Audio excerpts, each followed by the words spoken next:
भगवान श्री राम की मृत्यु कैसे हुई।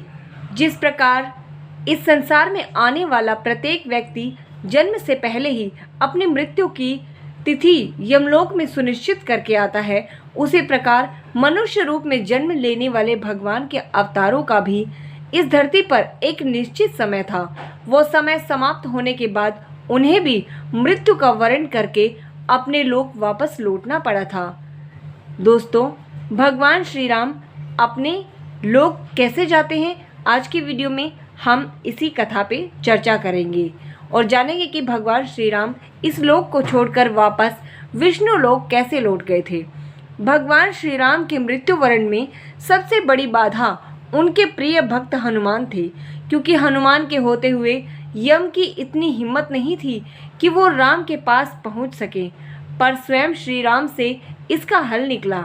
आइए जानते हैं कि कैसे भगवान श्री राम ने इस समस्या का हल निकाला।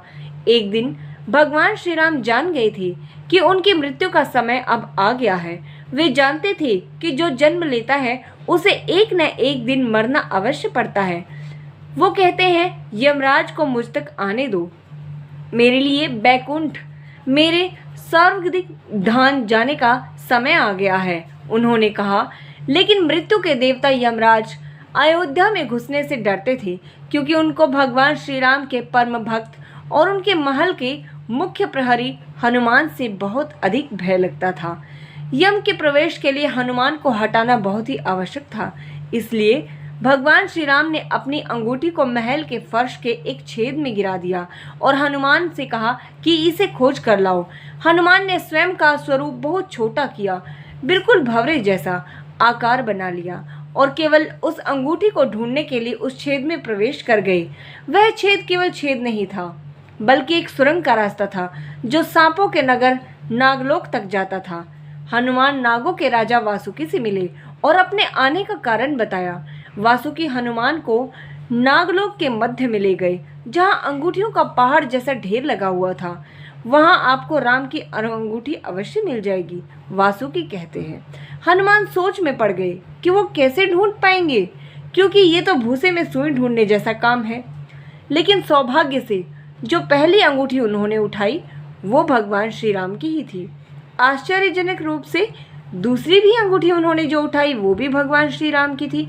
वास्तव में वो सारी ही अंगूठियां जो उस ढेर में थी वो सब एक जैसी थी। इनका क्या अर्थ है? वह सोच में पड़ गए।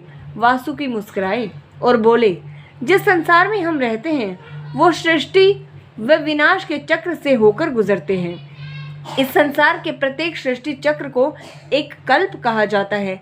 हर कल्प के 4 युग अर्थात 4 भाग होते हैं। दूसरे भाग या त्रेता युग में राम अयोध्या में जन्म लेते हैं। एक वानर इस अंगूठी का पीछा करता हुआ हर बार आता है और पृथ्वी पर भगवान श्री राम मृत्यु को प्राप्त हो जाते हैं। इसलिए यह सैकड़ों हजारों कल्पों से चली आ रही अंगूठियों का ढेर है। सभी अंगूठियां वास्तविक हैं। अंगूठियां गिरती रही और इनका ढेर बड़ा होता रहा। भविष्य के रामों की अंगूठियों के लिए यहाँ पे और भी अधिक जगह है। हनुमान समझ गए कि उनका नागलोक में प्रवेश और अंगूठियों के पर्वत से साक्षात कोई आकस्मिक घटना नहीं थी।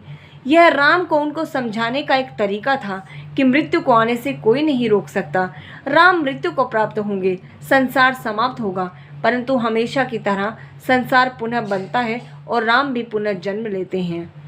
लक्ष्मण जी के लिए वह भी मृत्यु समान ही था, इसलिए वो सरयू नदी में समा गए और शेषनाग का रूप धारण कर लिया। भाई की जल समाधि से आहत होकर भगवान श्री राम ने भी जल समाधि का निर्णय लिया। वो सरयू नदी के अंदर गए और भगवान विष्णु का अवतार ले लिया। इस प्रकार भगवान श्री राम ने मानव शरीर का त्याग कर दिया और बैकुंठ धाम चले गए। दोस्तों, इस प्रकार से भगवान श्री राम मानव जीवन को छोड़कर और अपने बैकुंठ धाम वापस लौट गए थे, क्योंकि उनका इस पृथ्वी पर जितना भी समय था वो पूरा हो चुका था और हनुमान उसमें बाधा बन रहे थे। इसलिए हनुमान को उस समय वहाँ से हटाना बहुत ही आवश्यक हो गया था। इसलिए भगवान श्री राम ने अपनी अंगूठी को छेद में डाल दिया था। उम्मीद है दोस्तों कि आप लोगों को ये कहानी पसंद आई होगी, और अगर आई है तो प्लीज़ इसे लाइक और शेयर कीजिएगा, साथ ही सब्सक्राइब कर लीजिएगा हमारे चैनल को। ऐसे ही और वीडियोस देखने के लिए मिलते हैं नेक्स्ट वीडियो में। तब तक के लिए राधे राधे, जय श्री कृष्णा, ओम नमः शिवाय, जय श्री राम।